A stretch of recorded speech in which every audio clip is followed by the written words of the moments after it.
1890'ların sonunda, genç bir İngiliz avukatın, hiç aklına gelmeyecek bir kabusa doğru attığı ilk adımla başlıyor. Jonathan Harker, küçük ama saygın bir hukuk bürosunda çalışan, henüz kariyerinin başında. Hırslı ve nazik bir gençti. Nişanlısı Mina Murray'e olan sevgisi kadar, işine olan bağlılığı da büyüktü. Bu yüzden, işvereni Bay Hawkins ona Transilvanya'da yaşayan Kont Dracula adlı bir soyluyla Londra'da bir mülk satın alma işlemini tamamlaması gerektiğini söylediğinde, hiç tereddüt etmeden kabul etti. Sonuçta bu, kariyerinde önemli bir fırsattı, belki de ortaklığa giden yolun ilk basamağıydı. Trenle Münih'ten, ardından Viyana ve Budapeşte üzerinden doğuya doğru ilerlerken, Jonathan'ın günlüğüne düştüğü notlar giderek değişmeye başladı. Batı'nın tanıdık, düzenli dünyası saat tarifelerine uyan trenler, temiz istasyonlar. Kibar garsonlar yavaş yavaş yerini daha vahşi, daha eski bir dünyaya bırakıyordu. Tuna Nehri'ni geçtiğinde, sanki zaman içinde geriye doğru bir yolculuğa çıkmış gibi hissetti kendini. Köylüler artık farklı giyiniyor, farklı diller konuşuyor, ona tuhaf bir merakla bakıyorlardı. Bistritz kasabasında, Kont'un kendisi için ayarladığı Altın Kron Hanı'nda geceledi. Ev sahibesi, ona bir mektup uzattı, Kont'un el yazısıyla yazılmış. Ertesi sabah Borgo geçidine gitmesi için talimatlar içeren bir mektup. Ama kadının yüzündeki ifade, Jonathan'ı tedirgin etti. Konuya girdiğinde, kadın sesini alçalttı. "Bilmiyor musunuz hangi güne denk geldiğinizi, beyefendi? Bu gece, Aziz George Yortus'un arifesi. Gece yarısı olduğunda, dünyadaki bütün kötülükler tam güçlerine kavuşurlar. Nereye gittiğinizi biliyor musunuz, ne içine girdiğinizi?" Jonathan gülümsedi, bunun sadece bir köylü batıl inancı olduğunu düşündü. Ama kadın ısrar etti, boynundaki küçük tesbihi çıkarıp ona uzattı. "Anneniz için götürün bunu," dedi, gözlerinde gerçek bir korkuyla. Jonathan, kadını kırmamak için tesbihi kabul etti. Cebine koydu ve bunun sadece bir hatıra olacağını düşündü. Ertesi sabah, handa toplanan diğer köylüler de aynı huzursuzluğu gösterdiler. Biri, "Ordog," diye fısıldadı, şeytan demekti bu. Bir başkası, "Vroulok" ya da "Vılkoslak" kelimelerini kullandı. İkisi de aynı anlama geliyordu farklı dillerde, kurt adam ya da vampir. Jonathan bütün bunları not aldı ama ciddiye almadı. Posta arabasıyla Borgo geçidine doğru yola çıktığında, etrafındaki manzara gerçekten de nefes kesiciydi. Karlı zirveler, çam ormanları, derin vadiler. Ama güneş batmaya başladığında, arabadaki diğer yolcular ona acıyan gözlerle bakmaya, kendisine haç işareti yapmaya başladılar. Yolculuk sırasında, arabadaki yaşlı bir kadın Jonathan'ın yanına oturdu ve ona İngilizce bilmediği halde, işaretlerle ve birkaç kırık kelimeyle anlatmaya çalıştı bir şeyler. Sonunda pencereden dışarı, geçidin karanlık ağzına doğru işaret etti ve 3 kez haç çıkardı. Sonra 2 parmağını ona doğru uzatıp, nazar anlamına gelen bir işaret yaptı, kötülüğü uzaklaştırmak için. Jonathan, kadının gözlerindeki gerçek dehşeti görünce artık gülümseyemedi. İçine, açıklayamadığı bir soğukluk sızdı. Güneş, dağların ardında kaybolurken gökyüzü kanlı bir kırmızıya, sonra mora, sonra da derin bir mora büründü. Araba, dar ve virajlı bir yoldan geçide tırmanırken, yolcular arasında hiç kimse tek kelime etmiyordu artık. Sadece tekerleklerin taşlara çarpma sesi ve uzaktan gelen, gitgide yaklaşan bir kurt ulumasının yankısı vardı. Geçide vardıklarında, tam da Kont'un mektubunda belirttiği saatte, karanlıkta bekleyen bir araba gördüler. Sürücü, uzun siyah bir pelerine bürünmüş, yüzü neredeyse tamamen gizli bir figürdü. Diğer yolcular arabadan Jonathan'ın valizlerini adeta fırlatırcasına indirdiler. Sanki bir an önce ondan kurtulmak istiyorlardı. Yeni sürücü, Jonathan'a doğru döndüğünde, dişlerinin beyazlığı ay ışığında parladı, keskin, hayvansı dişler. Ama sesi kibar, hatta yumuşaktı, mükemmel bir Almanca konuşuyordu. "Kont'un arabasısınız, değil mi beyefendi?" Yolculuk boyunca Jonathan tuhaf şeyler fark etti. Sürücü atları olağanüstü bir hızla, neredeyse doğaüstü bir ustalıkla yönetiyordu. Bir keresinde, uzaktan mavi alevler gördü, toprağın altında gömülü hazineleri işaret ettiği söylenen, o bölgeye özgü bir efsaneydi bu ve sürücü arabayı durdurup taşlarla alevin yerini işaretledi, sanki konumu ezbere biliyormuş gibi. Sonra kurtlar geldi. Onlarca, belki yüzlerce kurdun uluması dağları doldurdu. Araba sürüsün ortasında kalmış gibi hissettirdi Jonathan'a. Ama sürücü tek kolunu kaldırdığında, kurtlar sanki görünmez bir emre uyarcasına geri çekildiler. Bu, Jonathan'ın o geceki günlüğüne yazdığı son ayrıntılı gözlemdi çünkü kısa süre sonra bilinci bulanıklaştı, uyku ile uyanıklık arasında bir yerde kaldı, ta ki araba devasa, harap bir şatonun kapısında durana kadar. Kapı gıcırdayarak açıldığında, karşısında uzun boylu, yaşlı ama dimdik duran bir adam belirdi. Siyahlar giyinmişti, tepeden tırnağa, tek bir renkli nokta bile yoktu üzerinde. Elinde antik bir gümüş lamba tutuyordu. Alevi rüzgarda titremiyordu bile, sanki o rüzgarın kendisi bu adamdan çekiniyordu. "Evime hoş geldiniz," dedi adam, mükemmel ama arkaik bir İngilizceyle. "Kendi isteğinizle, özgürce içeri girin." Sesi derin, tınısı tuhaf bir şekilde hem davetkar hem de ürkütücüydü. Bu, Kont Drakula'ydı. Jonathan'ın elini sıktığında, o elin buz gibi soğuk olduğunu, neredeyse bir cesedin eli gibi hissettirdiğini fark etti Jonathan. Ama bunu yorgunluğuna ve soğuk havaya yordu. İlk günler, garip bir şekilde keyifliydi aslında. Kont, mükemmel bir ev sahibiydi. İngiltere hakkında saatlerce sohbet ediyor. İngilizcesini geliştirmek için Jonathan'dan telaffuz düzeltmeleri istiyordu. Şatonun kütüphanesi, İngiliz tarihi, coğrafyası ve kültürü üzerine kitaplarla doluydu Kont. Gideceği yeni ülkeyi adeta ezbere öğrenmek istiyormuş gibi görünüyordu. Ama küçük ayrıntılar, yavaş yavaş bir araya gelip tedirginlik yaratmaya başladı. Kont hiçbir zaman gündüz görünmüyordu. Her zaman öğleden sonra geç saatlerde ya da akşam karşılaşıyorlardı. Şatoda hizmetçi, aşçı, uşak tek bir insan bile yoktu. Yemekler sanki kendiliğinden hazırlanıp masaya geliyordu. Ve en tuhafı, Jonathan bir sabah tıraş olurken, elindeki küçük ayna Kont'un odaya girişini yansıtmadı. Aynada sadece kendisini gördü, arkasında boşluk vardı, oysa Kont tam arkasında duruyordu. Omzuna dokunacak kadar yakın. Ürkerek döndüğünde, elindeki jilet kayıp yüzünü kesti. Küçük bir kan damlası aktı. Kont'un gözlerinde o an beliren ifade, Jonathan'ın hayatı boyunca unutamayacağı bir şeydi. Saf, hayvansı bir açlık. Kont, adeta kendini zor tutarak Jonathan'a boynundaki tesbihi işaret etti. "Dikkat edin kendinize, bu tür şeylerde," dedi sesi gergin, "burada.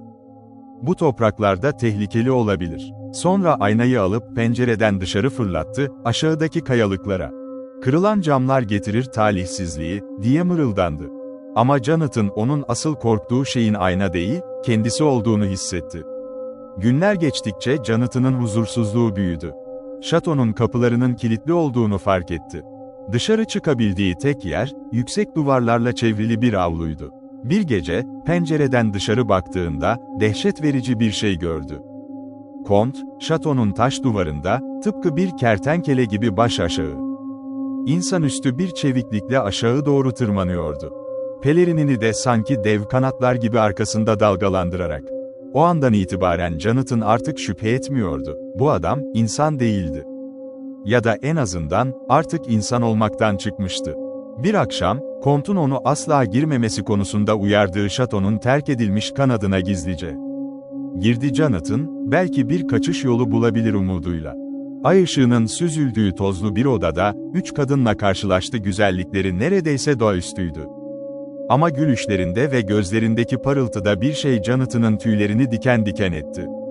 Kadınlardan biri, sarışın ve en güzeli, ona doğru eğildi. Nefesi bal ve çürüme kokusunu andırıyordu tuhaf bir şekilde. Dudakları boynuna yaklaştığında, Jonathan hem korkudan dona kalmış hem de garip bir şekilde büyülenmiş halde bekledi, sonradan bu duyguyu hatırlamaktan utanacaktı.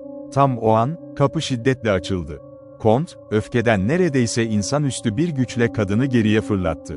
"Bu adama dokunmayın," diye kükredi, sesi şatonun taşlarını titretircesine. "O bana ait. İşim bittiğinde, onu size bırakacağım ama şimdi değil." Kadınlardan biri alaycı bir kahkaha attı, "Demek sen hiç sevmedin, hiç sevemedin." Kont'un cevabı, Jonathan'ın kanını dondurdu, "Evet, ben de sevebilirim, bunu siz de biliyorsunuz. Eski günleri hatırlamıyor musunuz?" Sonra onlara bir şey işaret etti, küçük, kıvranan bir çuval ve kadınlar aç gözlerle üzerine atıldılar. Jonathan, o çuvalın içinde ne olduğunu asla tam olarak öğrenemedi. Ama o geceden sonra köyden bir çocuğun kaybolduğuna dair haberler duydu. Ve içindeki soğukluk hiç geçmedi. Ertesi günlerde, Comte'un asıl niyetini gösteren bir sahneye tanık oldu Jonathan. Şatonun bodrumunda, eski bir şapelin harabesinde, 50 kadar büyük, toprakla dolu ahşap sandık duruyordu. Ve bir öğleden sonra, o sandıklardan birinin içinde, Comte'un kendisini buldu, gözleri açık ama hareketsiz. Ölü gibi ama nefes almaktan çok daha derin bir uykuda. Yaşlanmışlığın izlerinin bir kısmının kaybolmuş, adeta gençleşmiş bir hali. Jonathan dehşet içinde kaçmaya çalıştı. Duvarlardan aşağı indi, tıpkı Comte'un yaptığı gibi, ölümü göze alarak. Ama şatonun kapıları, pencereleri, her çıkış onu geri püskürtüyordu, sanki bina onu içinde tutmak için canlı bir irade taşıyordu. Günlüğünün son satırları, umutsuzluk ve kararlılık arasında gidip geliyordu. Ne olursa olsun, hayatta kalıp Mina'ya kavuşacağım, ya da öleceğim ama en azından denedim. Comte, o sıralarda, sandıklarını içlerinde vatan toprağı taşıyan, gücünün kaynağı olan o sandıkları İngiltere'ye göndermek için hazırlıklar yapıyordu. Jonathan'ın son gördüğü şey, çingenelerin ve yerel işçilerin sandıkları büyük bir yük arabasına yüklemesi oldu. Comte, kendisi de bir sandığın içine girip, en son o gemiye taşınacaktı. Jonathan'ın Transilvanya günlüğü burada, yarım kalmış bir dehşetle sona eriyor. Karadeniz kıyısındaki Varna limanından yola çıkan Rus şilebi Demeter, Whiteby'e doğru sakin bir yolculukla başladı. Ama günler geçtikçe, kaptanın günlüğüne düşen notlar giderek karanlıklaştı. Önce tayfalardan biri kayboldu, izi bile bulunamadı. Sonra bir diğeri, gözleri dehşet içinde, gemide, bir şey, gördüğünü söyledi, uzun, solgun. İnsan biçimli ama insan olmayan bir şey. Denizciler, korkuyla güvertede toplu halde uyumaya başladılar, ama bu bile onları kurtaramadı. Birer birer kayboldular, ta ki sadece kaptan ve 2 denizci kalana kadar. Kaptan, artık her şeyin bir lanet olduğuna inanıyordu. Son denizcilerden biri, dehşet içinde gemiden denize atladı, en azından boğularak ölmek. O şeyin eline düşmekten iyidir, diye bağırarak. Kaptan, tek başına kaldığında bile pes etmedi. Kendini dümene bağladı, elinde bir haç ve tesbihle. Fırtınanın ortasında gemiyi Whiteby'e doğru sürmeye devam etti. 9 Ağustos gecesi, şiddetli bir fırtına Whiteby sahilini dövdüğünde, kasabalılar limanda tuhaf bir manzarayla karşılaştılar. Dümensiz, kontrolsüz bir gemi, rüzgarın önünde sürüklenerek doğrudan kayalıklara doğru geliyordu. Gemi karaya oturduğunda, güvertede tek bir canlı yoktu, sadece dümene sıkıca bağlanmış. Ölü kaptanın cesedi, elinde hala bir tesbih. Ve o kaos anında, kasabalılardan biri, gemiden fırlayıp karanlığa doğru koşan devasa, siyah bir köpek gördüğünü yemin ederek anlattı. Köpek, kasabanın eski kilisesinin bulunduğu uçurumun tepesine, Whiteby Manastırı harabelerine doğru koşup gözden kayboldu. Kimse o an bilmiyordu ki, İngiltere'ye ayak basan bu yaratık, tarihin en karanlık avcılarından biriydi. Bu sıralarda, Mina Murray, en yakın arkadaşı Lucy Westenra'yı ziyaret etmek için Whiteby'ye gelmişti. Lucy, 19 yaşında, altın saçlı, neşe dolu bir genç kadındı, o kadar sevimliydi ki. Aynı yaz içinde 3 farklı erkek ona evlenme teklif etmişti. İlki, Dr. John Seward'dı. Genç ve başarılı bir psikiyatrdı, Londra yakınlarındaki bir akıl hastanesini yönetiyordu. İkincisi, Amerikalı Queen J. Morris'ti. Maceraperest, cesur, dünyanın dört bir yanını gezmiş bir Teksaslıydı. Üçüncüsü ise Arthur Holmwood'du, gelecekte Godalming Lord'u olacak, kibar ve yakışıklı bir soyluydu. Lucy, üçünü de reddetmek istemedi, kalbinde her biri kendince değerliydi ama sonunda Arthur'a evet, dedi. Diğer ikisi, kırgınlıkla değil, gerçek bir dostlukla bu kararı kabul ettiler. Üçü arasında, tuhaf bir şekilde, Lucy'nin seçimi onları birbirine daha da yakınlaştırdı. Mina ve Lucy, Whiteby'nin sahilinde, deniz manzaralı kayalıklarda saatlerce oturup sohbet ederlerdi. Mina, Jonathan'dan gelen mektupların giderek seyrekleştiğinden endişeleniyordu.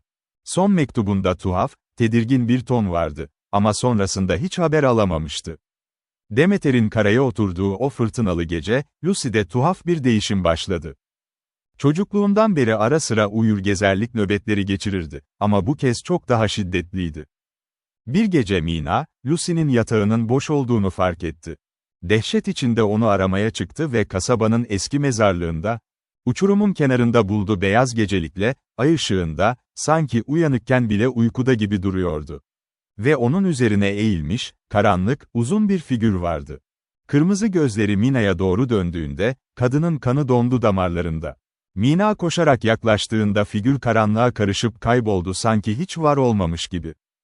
Lucy'yi sarıp sarmaladı, eve getirdi. Ama Lucy'nin boynunda, ince, kırmızı iki küçük iz vardı, sanki bir toplu iğne batmış gibi. O günden sonra Lucy giderek zayıfladı. Yanakları solgunlaştı, gözlerinin altı morardı, geceleri huzursuz uyudu. Mina, bunun sadece bir hastalık olduğunu düşündü ama derinlerde bir yerde. O gece gördüğü karanlık figürü unutamıyordu. Lucy'nin durumu kötüleştikçe, Doktor Seward hala ona derin bir sevgi besleyen eski talibi onu tedavi etmeye çalıştı. Ama kan sayımları, nabzı, her şeyi normal görünüyordu. Yine de Lucy her gün biraz daha eriyor gibiydi. Sanki içindeki hayat gücü görünmez bir şekilde emiliyordu. Çaresiz kalan Seward, eski hocasını, Amsterdam'dan Doktor Abraham Van Helsing'i çağırdı felsefe ve gizli bilimler konusunda benzersiz bir uzmanlığı olan yaşlı bir profesördü. Van Helsing, Lucy'yi ilk gördüğü anda yüzü asıldı. Boynundaki izleri dikkatle inceledi. Ama henüz kimseye şüphelerini açıklamadı çünkü bildiği gerçek o kadar akıl almazdı ki. Kimsenin ona inanacağını düşünmüyordu. Bunun yerine, tedbirler almaya başladı. Odayı sarımsak çiçekleriyle doldurdu, Lucy'nin boynuna kutsanmış bir haç astı. Pencereleri de sarımsakla kapladı. Bunu sorgulamadan yapın, dedi Seward'a. Hayatınızdan çok daha değerli bir şey söz konusu bir ruh. Bir süre bu tedbirler işe yaradı gibi göründü, Lucy'nin yüzüne renk geri geldi. Ama bir akşam, Lucy'nin annesi, kızının nefes almakta zorlandığını düşünüp iyi niyetle sarımsak çiçeklerini odadan çıkardı. Pencereyi de havalandırmak için açtı. O gece, dev bir yarasaya benzeyen bir gölge pencereden içeri süzüldü. Sabah olduğunda, Lucy'nin annesi kalp krizinden ölmüştü şoktan, Lucy ise ölümün eşiğine gelmişti. Neredeyse hiç kanı kalmamış gibiydi. Van Helsing, çaresizce, genç adamlardan sırayla kan bağışlamalarını istedi o dönemde henüz kan gruplarının bilinmediği. Riskli ama son çare olan bir yöntemdi bu. Arthur, sonra Seward, sonra Van Helsing'in kendisi. Sonra Queen J. Morris dördü de sırayla Lucy'ye kanlarını verdiler. Ama her seferinde, birkaç gün içinde Lucy yeniden eriyip gidiyordu. Sanki verilen kan bir anda çalınıyordu ondan. Van Helsing artık şüphesinden emindi ama söylemekten korkuyordu. Bir vampir, geceleri Lucy'yi ziyaret ediyor, kanını içiyordu. Ama modern tıbba inanan genç adamlara bunu nasıl anlatabilirdi? Bir gece, dayanamayıp Seward'a yarı yarıya açıldı. Bizim bildiğimiz bilimin ötesinde şeyler var dünyada, dostum. Eski çağların canavarları, hala aramızda yaşıyor olabilir. Ne yazık ki, tüm çabalara rağmen, bir gece Lucy'nin durumu aniden kötüleşti.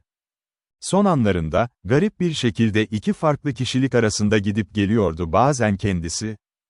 Tatlı ve korkmuş, bazen de vahşi, adeta aç gözlerle etrafındakilere bakan başka biri. Son nefesini verdiğinde, yüzünde bir anlığına huzur belirdi. Ama Van Helsing, dişlerinin daha da sivrileştiğini fark ederek içini çekti. Bu, son değil, dedi alçak sesle, bu sadece bir başlangıç. Lucy'nin cenazesinden kısa süre sonra, Londra gazeteleri Hampstead Heath civarında tuhaf bir olaydan bahsetmeye başladı. Geceleri, güzel, beyazlar giyinmiş bir kadın. Küçük çocukları kandırıp onları bir süreliğine kayboluyor.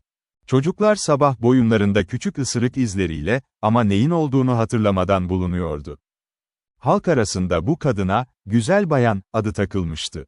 Van Helsing, bu haberleri okuduğunda dehşetle doğrulandığını hissetti korkularının.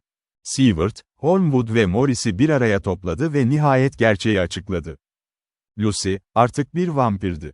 Bedeni mezardan çıkıyor, geceleri dolaşıyor, masum çocukların kanını emiyordu. Genç adamlar önce inanmayı reddettiler bu, sevdikleri.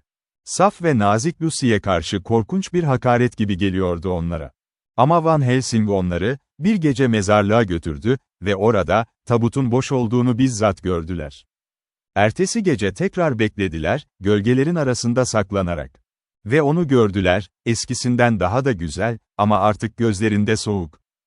Hayvansı bir açlık taşıyan Lucy, elinde küçük bir çocukla mezarlığa doğru süzülüyordu. Arthur'u gördüğünde, dudaklarında alaycı, davetkar bir gülümseme belirdi. "Gel bana, Arthur," diye fısıldadı, sesi eskisinden daha derin, daha tehlikeliydi. "Diğerlerini bırak, sadece sen gel." Arthur, o an, sevdiği kadının sesine kapılıp ona doğru bir adım attı, ama Van Helsing araya girdi. Elinde tuttuğu haçı kaldırarak. Lucy hırlayarak geri çekildi, o güzel yüzü bir anda vahşi bir maskeye dönüştü. O gece, ekip kaçmasına izin verdi Lucy'ye, henüz Arthur buna hazır değildi. Ama ertesi gün, güneş tam tepedeyken, mezara geri döndüler. Van Helsing, Arthur'a zor bir görev verdi. Kendi elleriyle, sevdiği kadının kalbine bir kazık saplaması gerekiyordu. Çünkü sadece o zaman Lucy'nin ruhu gerçek huzura kavuşabilirdi. Arthur, gözyaşları içinde, çekiçle kazığı Lucy'nin kalbine sapladı. Tabuttan çıkan çığlık, insan olmayan bir sesti. Beden bir an şiddetle kıvrandı, sonra hareketsiz kaldı. Van Helsing, işlemi tamamladı, kafayı kesti, ağzını sarımsakla doldurdu ve o an, mucizevi bir şekilde, Lucy'nin yüzündeki vahşi ifade silinip yerine eski, tatlı, huzurlu güzelliği geri geldi. "Şimdi gerçekten öldü," dedi Van Helsing yumuşak bir sesle, "ve şimdi gerçekten huzurda." Ama Beşi de biliyordu ki, bu sadece bir sonuçtu. Gerçek düşman Lucy'yi bu hale getiren canavar hala Londra'nın karanlığında geziniyordu.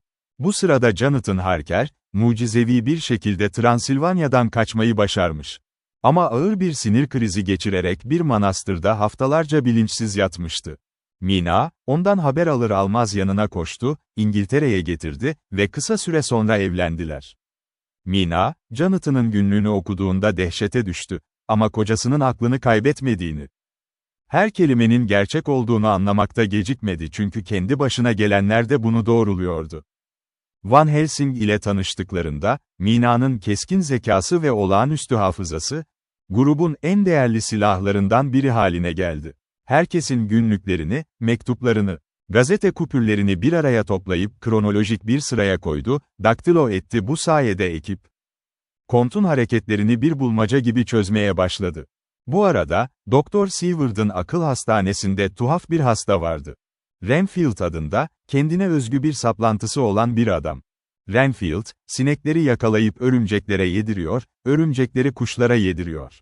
Kuşları da yemeye çalışıyordu her seferinde, hayatı biriktirdiğine inanarak. Seward, bunu ilginç bir vaka olarak not ediyordu, ama henüz bağlantıyı kuramamıştı. Renfield'ın davranışları, Kont Dracula Londra'ya, Seward'ın hastanesine bitişik olan Carfax malikanesine yerleştiğinde daha da tuhaflaştı. Renfield, geceleri, "Efendim geliyor," diye bağırıyor, pencereden kaçmaya çalışıyor, bazen sakin ve mantıklı, bazen de vahşi bir öfkeyle konuşuyordu. Aslında, kendisi de bilmeden, Kont'un etkisi altına girmişti yaratık, onu bir tür uşak, bir izci olarak kullanıyordu. Van Helsing, Mina'nın topladığı belgeleri incelerken, Kont'un Londra'da 50 tane toprak dolu sandık sakladığını keşfetti, Carfax'ta ve şehrin çeşitli noktalarındaki başka evlerde. Bu sandıklar, Kont'un gücünün kaynağıydı. Vatan topraklarından getirilmiş, üzerinde uyuyup dinlendiği, gündüzleri saklandığı yerlerdi. "Eğer bu sandıkların hepsini yok edebilir ya da kutsayabilirsek," dedi Van Helsing ekibe, "canavarın Londra'da saklanacak yeri kalmaz. Onu köşeye sıkıştırabiliriz." Günler boyunca, Jonathan, Seward, Holmwood, Morris ve Van Helsing, Londra'nın dört bir yanına dağılan sandıkları bulmak için sabırla çalıştılar. Emlak kayıtlarını incelediler, taşıma şirketleriyle görüştüler. Her sandığın nereye gönderildiğini adım adım takip ettiler. Bir gece, Carfax malikanesine gizlice girdiler, orası, Kont'un merkez üssüydü. Toprak dolu 50 sandığın 49'unu buldular karanlık, küf kokan mahzende. Her birinin içine küçük bir parça kutsanmış ekmek yerleştirerek toprağı kirlettiler. Kullanılamaz hale getirdiler. Bu, Kont için ölümcül bir darbeydi, artık o sandıklar, ona sığınak olamayacaktı. Ama tam o sırada, beklenmedik bir şekilde Kont'un kendisiyle karşılaştılar. Karanlıktan çıkıp geldi, gözleri kin ve öfkeyle parlıyordu. "Sizi aptallar! diye tısladı, sesi insanlıktan çıkmış bir hırlamaya benziyordu. Benim intikamım, sizin hayal edebileceğinizden çok daha eskidir, çok daha derindir. Kadınlarınız zaten benim. Bu tehditkar sözlerle karanlığa karışıp kayboldu, duman gibi dağılarak. Ekip, onu orada yakalayamamış olsalar da, önemli bir zafer kazanmışlardı. 49 sandık artık kullanılamazdı. Geriye sadece bir tanesi kalmıştı. Piccadilly'deki bir evde saklı. Ama Kont'un tehdidi boş değildi. O gece, ekibin erkekleri evden uzaktayken, Kont, Mina'nın yattığı odaya girdi. Jonathan, o gece derin, doğal olmayan bir uykuya dalmıştı yatağının yanında sonradan anladılar ki, Kont'un bir hipnotik gücüyle uyutulmuştu. Mina, yarı uykulu bir halde, odasına giren karanlık figürü fark etti ama kaçamadı. Bir tür felç, bir tür büyülenme onu yerinde tutuyordu. Kont, onu acımasız bir güçle tuttu. "Sessiz ol," diye fısıldadı kulağına. "Yoksa kocanın beynini kafatasının içinde parçalarım gözlerinin önünde." Sonra, dehşet verici bir tören gerçekleşti. Kont, kendi bileğini keskin bir tırnağıyla yardı ve Mina'yı, kendi kanını içmeye zorladı. Boğazına bastırarak, "Artık," dedi Kont, gözlerinde zafer dolu bir ifadeyle, "sen de benim kanımdan olan kanımsın. Benim türümden birisin. Benim güç kaynağım, ihtiyaç duyduğumda çağırabileceğim biri." Diğer erkekler eve döndüklerinde, Mina'yı dudaklarında ve gecesliğinde kan lekeleriyle buldular, dehşet ve derin bir utanç içindeydi. Jonathan'ın saçları, o geceden sonra beyazlamaya başladı, gördüğü şeyin ağırlığından. Van Helsing, umutsuzca bir çözüm aramaya başladı. Mina'nın alnına kutsanmış bir gofret dokundurduğunda. Gofret onun tenini adeta ateşle yakarcasına iz bıraktı bu. Mina'nın artık kısmen kirlendiğinin acı bir kanıtıydı. Mina, bu yaradan derinden yaralandı ruhen. Bir gün gelip kendisinin de Lucy gibi bir canavara dönüşeceğinden. Ve belki de o zaman kocasının kendi eliyle onu öldürmesi gerekeceğinden korkuyordu. "Eğer o zaman gelirse," dedi bir gün Jonathan'a, gözlerinde yaşlarla, "beni öldürmekten çekinme. Bu, sana yapabileceğim son ricadır gerçek sevgi, böyle bir anda bile cesur olabilmektir." Ama Van Helsing pes etmedi. "Bu bağ," dedi, "iki taraflı bir kılıçtır. Kont, Mina'yı kontrol edebilir, evet ama bu bağ sayesinde, biz de onun nerede olduğunu, ne düşündüğünü hissedebiliriz. Mina'yı hipnotize ederek, Kont'un nerede saklandığına, ne yapmayı planladığına dair ipuçları toplamaya başladılar. Bu yöntem tehlikeliydi, her kullanışta Mina biraz daha karanlığa yaklaşıyordu ama aynı zamanda, canavarı yakalamak için tek şanslarıydı. Kont, planının açığa çıktığını, kendisinin artık Londra'da güvende olmadığını anladı. Son sandığını kendi bedenini toprağıyla birlikte taşıyan tek sandığı bir gemiye yükletti ve Karadeniz üzerinden, sonunda kendi topraklarına, Transilvanya'ya kaçmaya karar verdi. Ekip, onu takip etmeye karar verdi, bu sefer sonsuza dek yok etmek için. Sonbaharın ortasında, Londra'dan ayrılıp Avrupa'yı geçtiler. Mina, aralarındaki o karanlık bağ sayesinde, hipnoz altında bazen deniz seslerini, gemi motorlarının uğultusunu duyabiliyordu, Kont'un nerede olduğuna dair değerli ipuçları. Yolculuk zorlu geçti. Grup ikiye ayrıldı. Van Helsing ve Mina. At arabasıyla Transilvanya'ya doğru karayoluyla ilerlerken, Jonathan, Seward, Holmwood ve Morris, Kont'un sandığını taşıyan gemiyi Tuna Nehri boyunca takip etmeye çalıştılar, sonunda karaya. At sırtına geçerek yollarına devam ettiler. Kar erken başlamıştı o yıl, dağ geçitleri buz tutmuştu. Mina, her geçen gün biraz daha halsizleşiyor, bazen bilinci bulanıklaşıyordu lanet. İçinde yavaş yavaş ilerliyordu. Van Helsing, onu korumak için etraflarına kutsanmış ekmek kırıntılarından bir daire çizdi her gece. Kamp kurduklarında, bu basit ama etkili bir koruma büyüsüydü, kötülüğün o daireye giremediği. Bir gece, 3 kadın Kont'un o eski, gelinleri, karda beliriverdi, Mina'yı ayartmaya. Daireden dışarı çekmeye çalıştılar, tatlı, davetkar seslerle. "Kardeşimiz, bize katıl," diye şarkı söylediler. Mina, neredeyse teslim oluyordu. Ama Van Helsing'in dua sesleri ve dairenin koruması onu geri tuttu. Ta ki güneş doğup kadınlar dumana dönüşerek kaybolana kadar. Diğer taraftan, Jonathan ve arkadaşları, Kont'un sandığını taşıyan çingene arabasına Karpatların eteklerinde, gün batımına yakın bir vakitte yetiştiler. Zamanlama her şeydi, güneş battığında kont uyanacak, tüm gücüne kavuşacaktı. Onlardan önce ulaşmaları gerekiyordu. Kar altında, dağların gölgesinde, çarpışma başladı. Çingeneler, kontu korumak için kararlıydı, kırbaçlarla ve bıçaklarla direndiler. Queen J. Morris, kolundan ağır bir darbe aldı ama geri çekilmedi. Jonathan, adeta insanüstü bir kararlılıkla arabaya doğru ilerledi. Güneş, ufukta son ışıklarını veriyordu, belki sadece birkaç dakika kalmıştı batmasına. Jonathan, büyük kukri bıçağıyla arabanın üzerindeki brandayı yırttı, sandığın kapağını zorla açtı. İçeride, Kont Drakula yatıyordu, gözleri yarı açık, ne tam uyanık ne tam uykuda, güneşin batmasını, gücüne yeniden kavuşmayı bekleyen bir canavar. Bu, beklenen andı. Jonathan'ın bıçağı, bütün öfkesini, çektiği acıları, Mina'nın yaşadığı dehşeti taşıyarak Kont'un boğazına indi. Aynı anda, Queen J. Morris, aldığı yaraya rağmen son gücüyle bıçağını Kont'un kalbine sapladı. Beklenmedik bir şey oldu o an. Kont'un yüzünde, yüzyıllarca süren lanetin, acının, yalnızlığın ağırlığı bir anda silindi. Yerine neredeyse insani bir huzur geldi, sanki uzun bir savaştan sonunda kurtulmuş gibiydi. Beden, gözle görülür bir hızla toz haline geldi, rüzgarda dağılıp kayboldu. Geriye hiçbir iz bırakmadan. Tam o anda, uzaktaki kamplarında bekleyen Mina. Alnındaki yanık izin o kutsal gofretin bıraktığı acı verici damganın birden yok olduğunu hissetti. Lanet bozulmuştu. Yüzünde, aylardır görmediği bir huzur ve saflık belirdi yeniden. Ama zafer, ağır bir bedelle geldi. Queen J. Morris, çarpışmada aldığı derin yaralardan dolayı, kar üzerinde. Arkadaşlarının kollarında son nefesini verdi. Yüzünde acı yoktu, sadece bir tatmin duygusu vardı.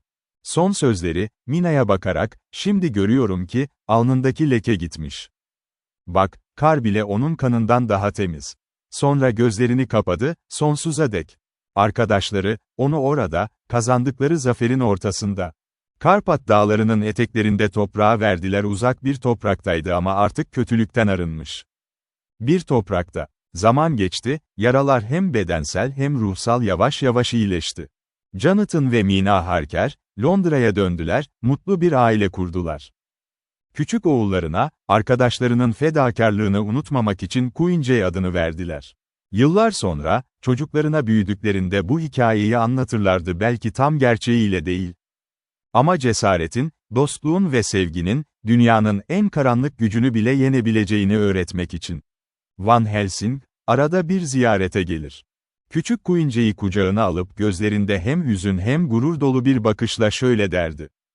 Bu çocuk, bir gün büyüdüğünde bilecek annesinin ne kadar cesur bir kadın olduğunu ve babası gibi adamların onun uğruna nasıl savaştığını. Transilvanya'nın uzak dağlarında, Borgo geçidinin rüzgarı hala eser.